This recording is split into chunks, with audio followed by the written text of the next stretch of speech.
What's doing, everybody? I'm Alec. Thank you for watching First Class Fatherhood. Today's guest on the podcast is NFL legend Rod Woodson. Rod Woodson was selected in the first round with the 10th overall pick of the 1987 draft by the Pittsburgh Steelers. He went on to have what would be a Hall of Fame career. He is a Super Bowl champion. He is also a member of the elite top 100 NFL players of all time list. It's a big honor for me to have him on the podcast today, so smack that subscribe button down below, tap the like, and let's jump into it right now with Rod Woodson on First Class Fatherhood.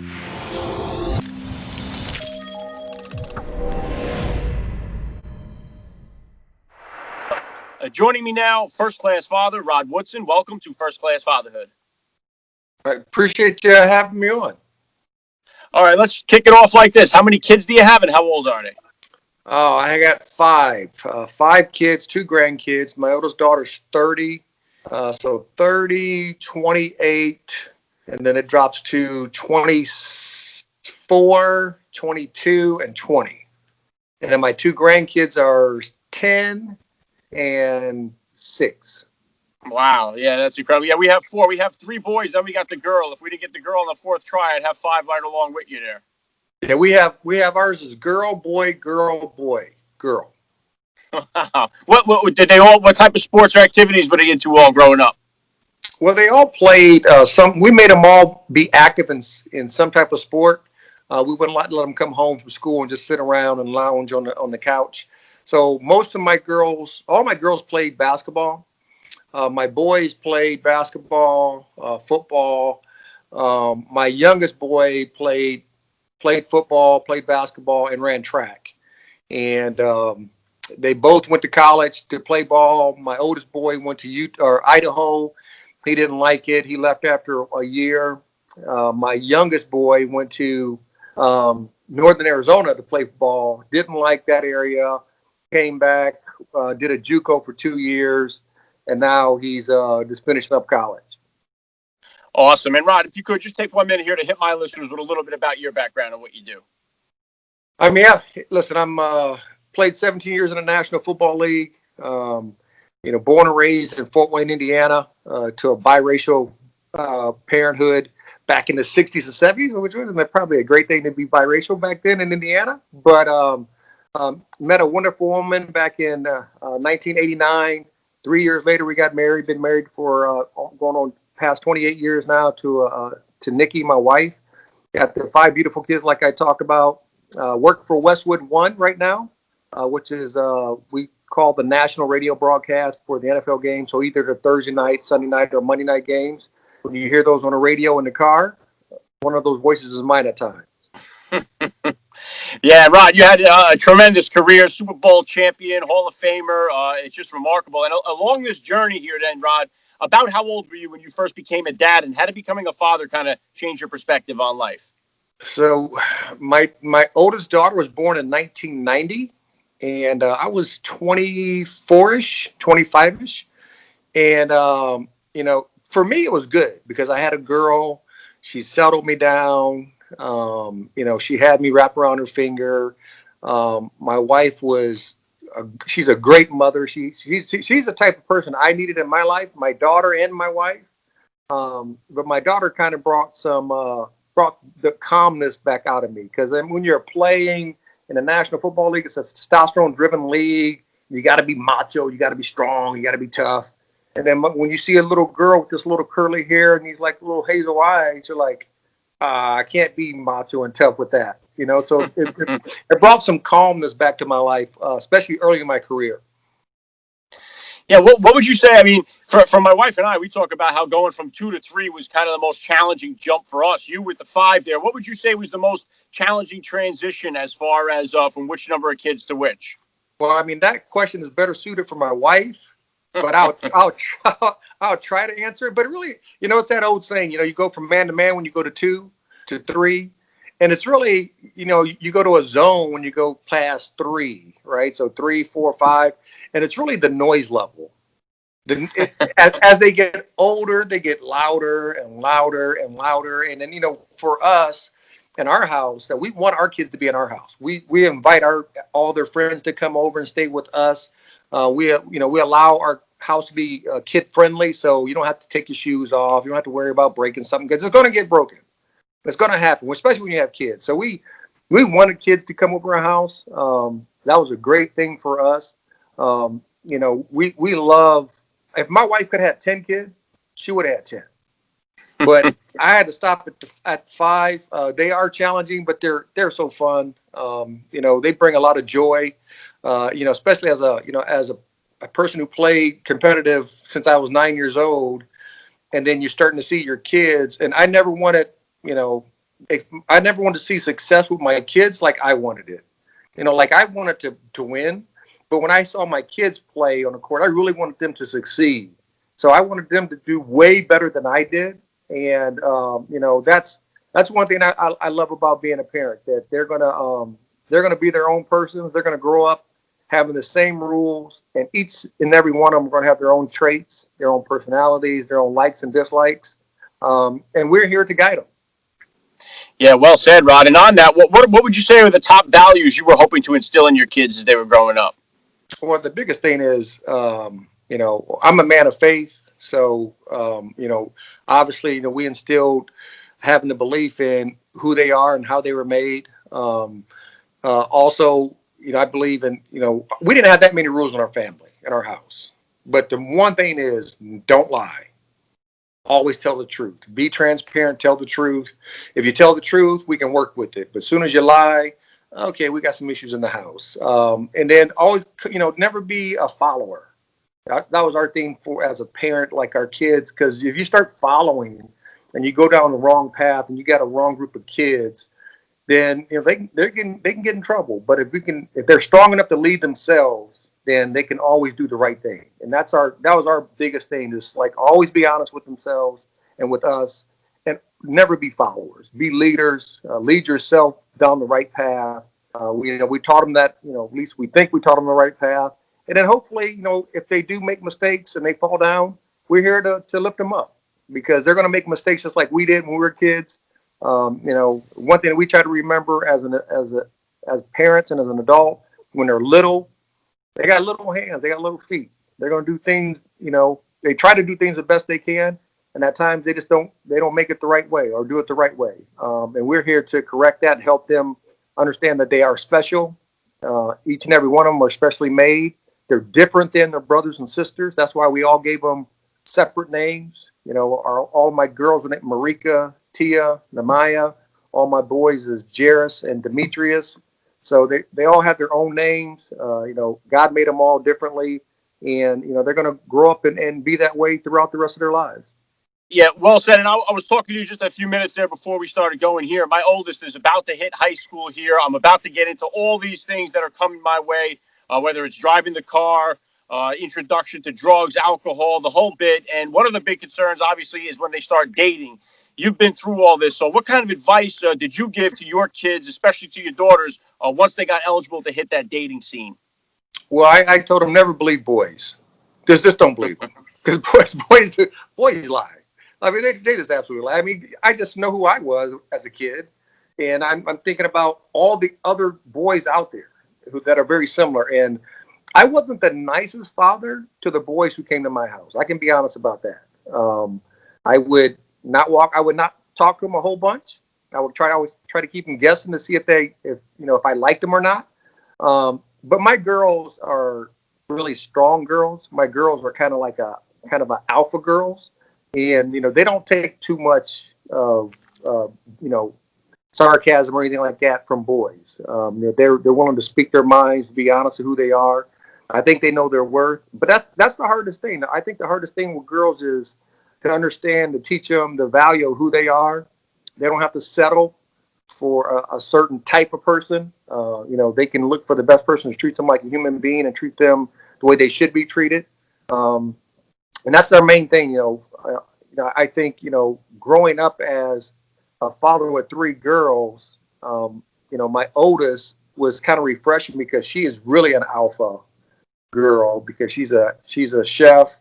She works here in Vegas at one of the at Caesars Casino, or at Caesars hotel chain, one of their steak restaurants. And and I think my younger girls followed suit with her because they saw how strong she was, and they took suit the same way. So that was kind of refreshing My wife is kind of the opposite. She's kind of a nurturer and a giver. And my girls kind of took after me, kind of the stubbornness, being very transparent with people at times. Sometimes it's not the best thing to do. They learn that they are special, and they're only going to be around men who treat them as such. Yeah, good stuff, Rod. And transitioning over to the what you did your whole life, obviously on the football field, and one of the struggles for a lot of parents out there is whether or not to allow their kids to play tackle football with all the stuff that we see surrounding the whole concussion system and everything else. I know that there's other options. I know you've had the football camps. There's like football now. But in your opinion, what is a good age, a safe age for young kids to start playing contact tackle football? Well, for me, I started at 9 years old at tackle football. Back then, flag wasn't really a thing back then.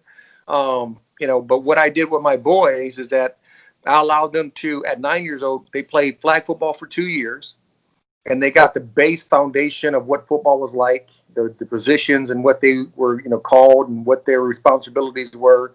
And then after that, I gave them the opportunity to choose. You want to go back to flag, or do you want to go to tackle? And my oldest boy went back to flag for 3 years, and then he went to tackle. And my youngest boy said, okay, after 2 years of flag, I want to go straight to tackle.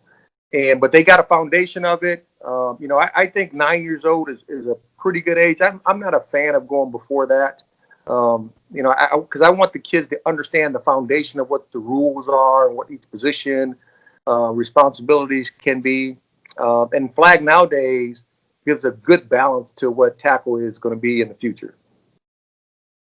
Yeah, well said. And I know you have the new venture going here with the Hope Group Football. What can you tell us about that? Well, I mean, it's just, it's exactly how it sounds. Hope through football. I mean, my whole life, everything I have is from football. I mean, it's obviously, if I didn't get a scholarship to play at Purdue, I don't know if I would have went to college. I didn't have a lot of money. My dad worked 2 jobs. We didn't, it was one of those families that we sometimes had to figure out if we're going to keep the lights on or get food. My dad was an ex-military guy, so I was thinking about going to the military. And then this football thing kind of worked its way around, and everything I have in my life is because of football. And Hope Through Football is exactly that. It's teaching our youth, or helping our youth practice football or practice excellence through football. And it's just a platform to let kids here in the U.S. and internationally hone their skills.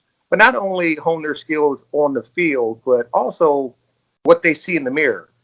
And I think that's the most critical part, because if they don't believe in the person they see in the mirror, no matter what else happens in their lives, they're not going to succeed. They have to believe in the person they see in the mirror. And that's one of the things we always talk about. We talk about believing in who you are. You're a special person. You can do all things. And you just got to put your mind to it. And one of our sayings, and our main saying, is, I can, I will. And if you believe you can, you eventually will. You might not do it the first time. You might not do it the second time. You might not do it the third time. But you keep fighting and you keep trying, it's going to happen.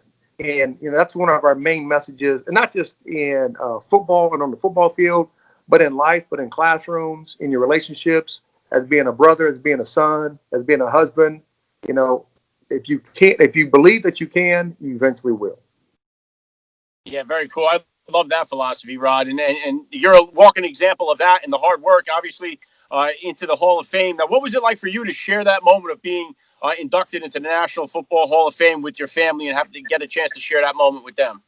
Yeah, it was pretty cool, because when only 300 and some odd guys are in the National Football League Hall of Fame, or I can't say national, it's a Pro Football Hall of Fame. And I'm a country boy from Fort Wayne, Indiana. Never in the world thought I was going to be playing football professionally, and never thought I would be in the Hall of Fame. But to give homage to all the people who helped me get to where I was at, and to get into the Hall of Fame, from my mom and my dad and my wife and my family members and all the coaches, my little league coach, to all the coaches I had in the National Football League, and my college coaches and my high school coaches.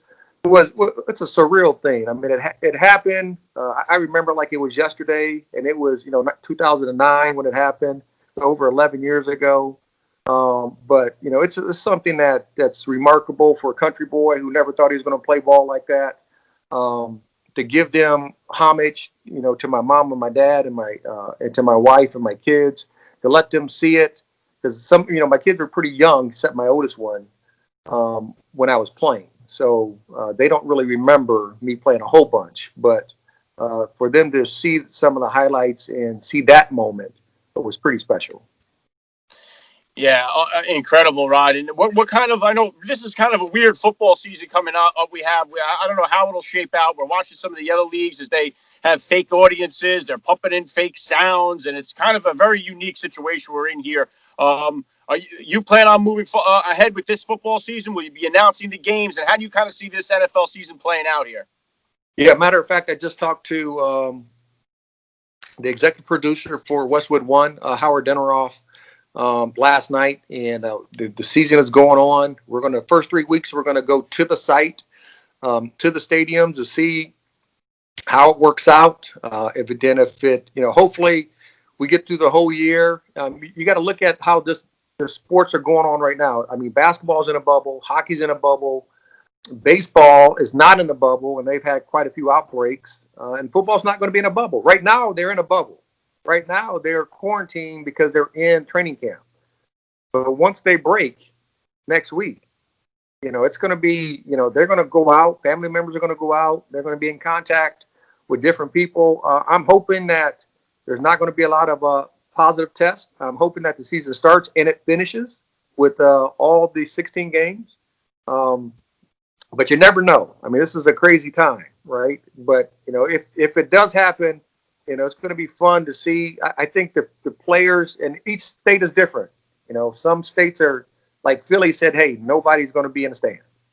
And other cities are saying, like, the first 2 games, nobody's going to be in the stands, but then we're going to eventually have, 3,000 to 5,000 fans in the stands. So it's going to be interesting to see how it all works out and shakes out for the NFL season. Yeah, well, it will be for sure. And last thing I'm going to hit you with here, Rod, I love to ask all the dads that I get on the podcast, what type of advice do you have for that new dad or for that about-to-be father who's out there listening? I think for new dads, I think the analogy I can give to being a parent is kind of like holding a bar of soap, which there's not too many bars of soap anymore. It's an old analogy that when I was a little kid. But if you hold the soap too tight, it shoots out of your hand. And if you hold it too loosely, it just falls on the floor. But if you hold it just right, it can wash your body and clean your body. And that's really what being a father is, being a parent is. If you're too hard, too strong, your kids are going to flee. If you're too soft, your kids are just going to melt, and they have no, there's no rules or baseline foundation for them. So I think you have to do it just right. You got to give them the foundation with love and correctness. If they do wrong, you got to punish them in some form of fashion. So I think, that's the biggest analogy, the best analogy I can try to give somebody. And if they never try to take a shower with a bar of soap, tell them to take a shower with a bar of soap and hold it too hard and see what happens to it. And if they hold it too soft, and see what happens to it. And that's I think if you do that the right way with the kids, they'll come out to be strong individuals, people believing in who they are. And, obviously they're going to make mistakes because they're human, but you'll be there for them to pick them up. Yeah, very well said. I love the message. This has been an honor for me. I got to say, Rod Woodson, you're a first-class father all the way, and thank you so much for giving me a few minutes of your time here on First Class Fatherhood. My pleasure. Appreciate it. Thank you.